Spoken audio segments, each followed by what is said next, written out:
Aujourd'hui, on est à Montréal pour rencontrer Jim Cam, un entrepreneur de 34 ans qui a 5 bannières avec plus de 100 succursales partout à travers le Québec. On va passer l'avant-midi ensemble pour apprendre comment il a fait.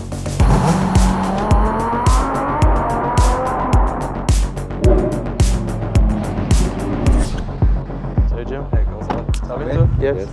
Alors, pour les gens qui ne te connaissent pas, qu'est-ce que tu fais dans la vie? Qui es-tu? Qu'est-ce que je fais?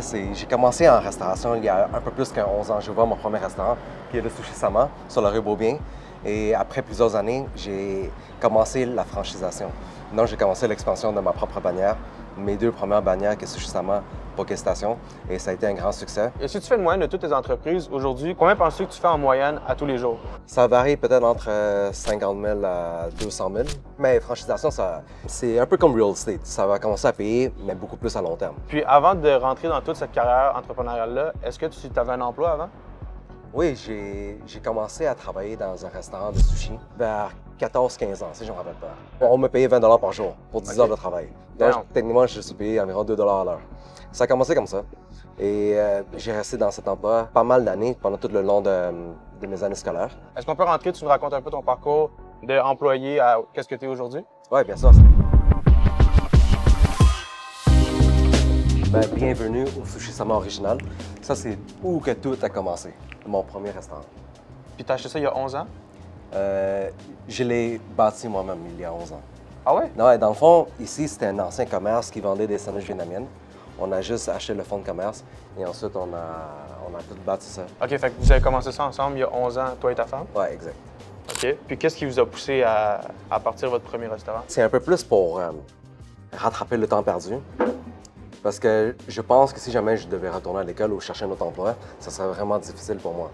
Et aussi le sens de la responsabilité. Comme le fait que quand tu penses que tes parents, c'est sous ta charge, tu as envie de travailler un peu plus fort. Dans ma famille, on est 3 frères. J'ai un grand frère et un petit frère.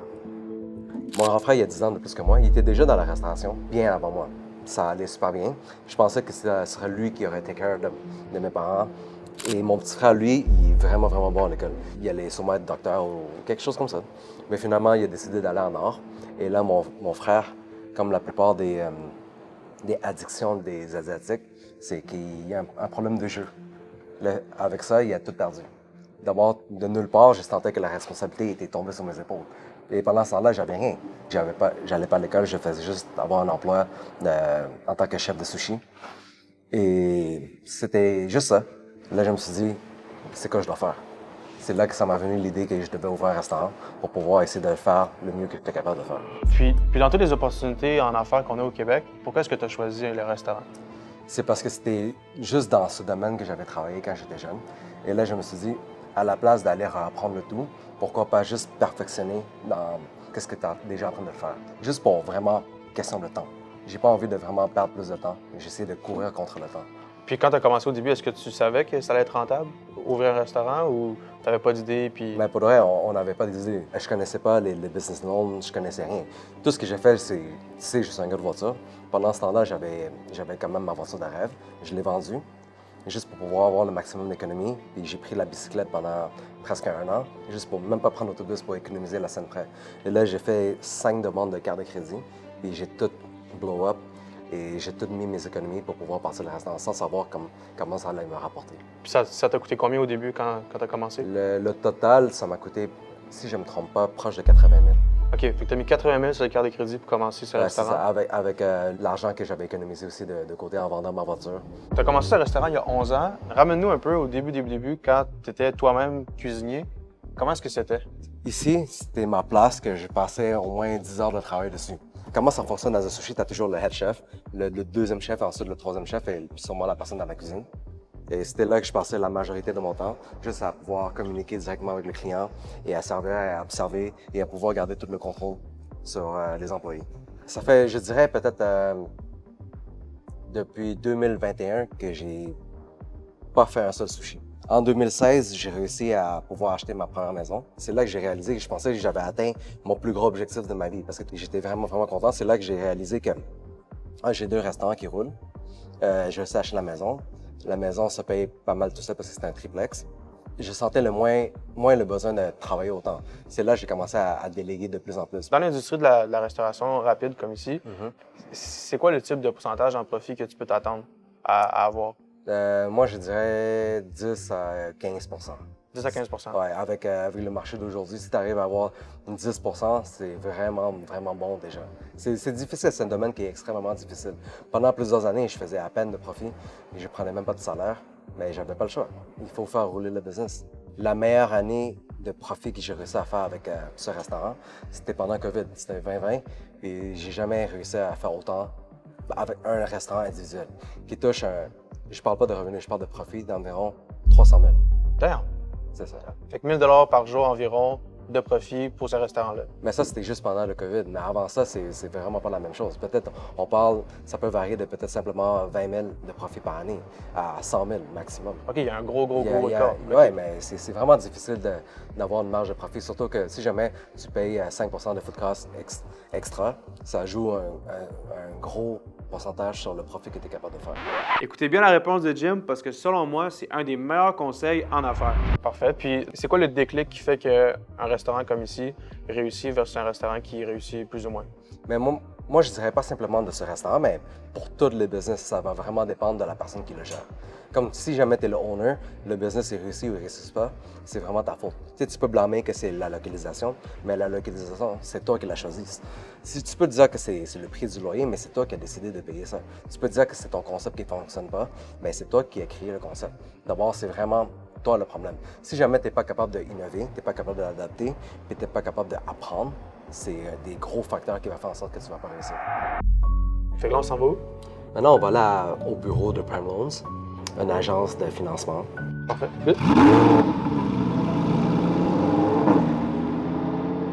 En étant un entrepreneur qui réussit à haut niveau au Québec, est-ce qu'il y a quelque chose que tu dépenses beaucoup d'argent? Mais je pense que ma plus grosse dépense, le monde peut le savoir, puis le monde maintenant peut le voir, c'est dans les voitures. C'est quoi les voitures que tu as? J'ai une Lamborghini Huracan Evil Spider, une Audi R8 Performance, BMW M4 Compétition. À date, c'est ça. Puis c'est quoi que t'aimes dans les voitures? Le son, la performance. Qu'est-ce que j'aime le plus, c'est que j'aime vraiment que la voiture, il répond à tes demandes comme si jamais tu portais un gant, comme si jamais ça te fit comme un gant. Parce que c'est pas... J'aime pas les voitures de performance parce que j'aime ça conduire vite dans les rues. Mais c'est juste que si jamais pendant une certaine situation, il est capable de répondre à la demande que j'y mets dessus. Comme on va dire, il peut freiner vraiment, vraiment à temps, virer sans problème. Juste overall, c'est ça. C'est ça l'expérience de conduite. Puis je suis quelqu'un qui est souvent sur les routes. D'abord, à la place de perdre mon temps dans le trafic de Montréal, au moins je suis dans un environnement que j'adore. Qu'à chaque fois que je prends le volant, c'est toute une expérience. Simplement pour le son. Comme qu'est-ce que ça peut être de mieux dans le trafic, tu vois? Quand tu as acheté ton premier supercar, est-ce que ça a changé quelque chose dans ta vie? Est-ce que ça a fait l'effet que tu voulais, que tu pensais que ça allait faire? Au début, je pensais pas que comme le monde allait vraiment me remarquer à ce point-là avec ce genre de voiture. J'ai pas pris une couleur super flashy, j'ai pris noir, quand même relax, simple. Mais c'est juste que ça a attiré tellement beaucoup plus d'attention, puis aussi ça m'a amené d'autres opportunités de business. Comme quand le monde il te voit avoir une voiture comme ça, il sait que tu n'es pas n'importe qui. Il sait que t'es pas quelqu'un qui prétend d'être une personne que tu n'es pas. Exactement. Puis là, le fait que je le advertise pas en tant que « Hey, you know what, work with me ». Moi, je cherche jamais à vouloir travailler avec quelqu'un. C'est le monde qui veut toujours travailler avec moi. Puis ça m'a donné quand même un peu plus d'opportunités de business et à me permettre de voir les affaires différemment à travers du nouveau monde. Et c'est là que je m'enligne puis j'envisionne le futur de ma carrière en entrepreneur. Puis une Lamborghini comme ça, combien est-ce que ça te coûte? Il coûte 400, le mien est configuré environ à 440 000 avant les taxes. OK, puis ça, tu l'as acheté? Yeah. Tu l'as acheté, OK. 440, c'est quand même... c'est le prix d'une maison. Ouais, c'est le prix d'une maison. Fait que là, on est arrivé. Ouais, ici, on est au bureau chef de Prime Loans. Le one and only, Ezio avec moi, rendu à un certain niveau de ton parcours d'entrepreneuriat. Il faut que tu penses c'est quoi la prochaine étape.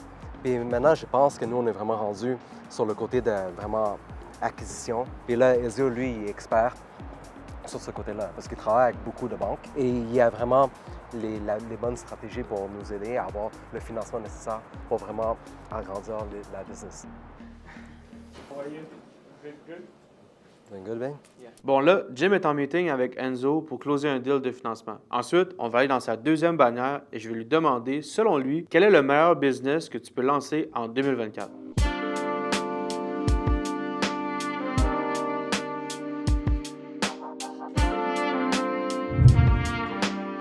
Donc là, on est arrivé au Poké Station. C'est la deuxième entreprise que tu as ouverte. Initialement, c'était juste Sushi Sama. On a ouvert jusqu'à 3 succursales. Et ensuite, l'idée pour ouvrir un Poké Station m'est venue. Puis là, en ce moment, vous avez combien de succursales? On est presque à 50 succursales. Bien, Puis on a une dizaine qui s'en vient aussi de prévu déjà cette année. OK, c'est une grosse croissance quand même. Ouais. Puis ça fait combien de temps que ça existe? Depuis 2019, donc presque 50. Presque 5 ans. Presque 50. Pour tous les jeunes entrepreneurs qui nous écoutent en ce moment, selon toi, en 2024, c'est quoi le meilleur business à lancer? Je dirais d'aller vers un business qui demande le moins d'investissement possible. Par exemple, tu peux commencer une agence de marketing qui demande très peu d'investissement. Tu as juste besoin d'investir sur toi-même. Parce que le meilleur investissement que moi j'ai mis, c'était sur moi-même. C'est vraiment approfondir mes connaissances, développer sur le leadership, sur la finance. Si aujourd'hui tu parlerais de tout ton argent, tu parlerais de toutes tes entreprises, mais tu gardes ton knowledge que tu as aujourd'hui, qu'est-ce que tu ferais pour comeback? Je crois beaucoup en partenariat. J'irai travailler pour quelqu'un. Ensuite, je vais prouver ma compétence.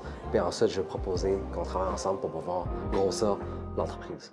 Puis là, en termes d'idées, comment est-ce que tu sais si c'est une bonne idée versus ça, c'est une mauvaise idée?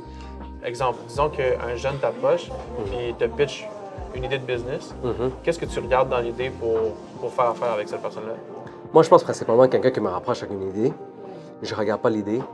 Je regarde plus la personne. C'est-à-dire avec qui que je dois travailler avec. Parce que si jamais un jeune il pense qu'il a une bonne idée, rendu avec qui je suis aujourd'hui, tu penses que j'ai pas d'idée, c'est pas ça du tout, tu comprends? C'est vraiment la capacité d'exécuter ton idée. C'est ça qui compte. Puis la capacité d'apprendre et le vouloir d'apprendre. Si jamais tu as ces 3 points-là, ça me donne envie de vouloir travailler avec cette personne-là. Tout le monde a des idées. Tu regardes Internet, tu scrolles TikTok, il y a plein d'idées qui te viennent. Mais comment tu es capable d'exécuter et aussi le temps d'exécution. C'est ça que moi, j'essaie d'évaluer.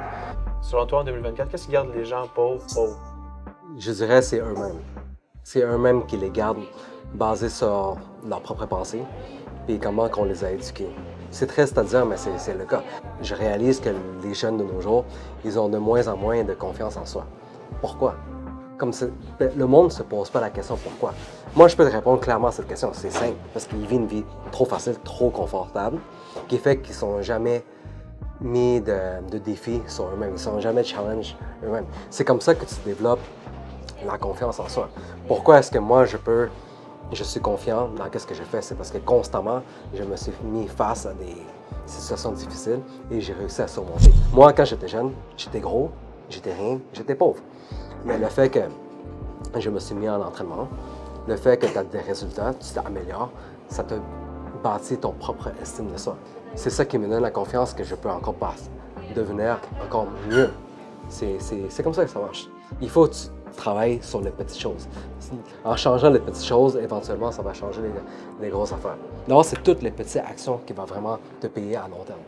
Et c'est ça que j'y crois. Comme j'essaie de changer le moindre petite action possible, après plusieurs années. Puis là, maintenant, le monde les voit juste comme tout le succès. Ils pensent que je suis quelqu'un qui est né comme ça. Mais c'est faux. Il faut que tu travailles dessus. Ou que tu es chanceux. Ouais, je suis chanceux. C'est ça. Ça arrive. Mais c'est pas mon cas. Jim est la preuve vivante qu'on peut passer d'un jeune qui faisait 20 $ par jour à aujourd'hui avoir plus de 100 succursales et générer plus de 10 millions de dollars par année. Quand on met la passion avant l'argent, un jour, ça commence à payer.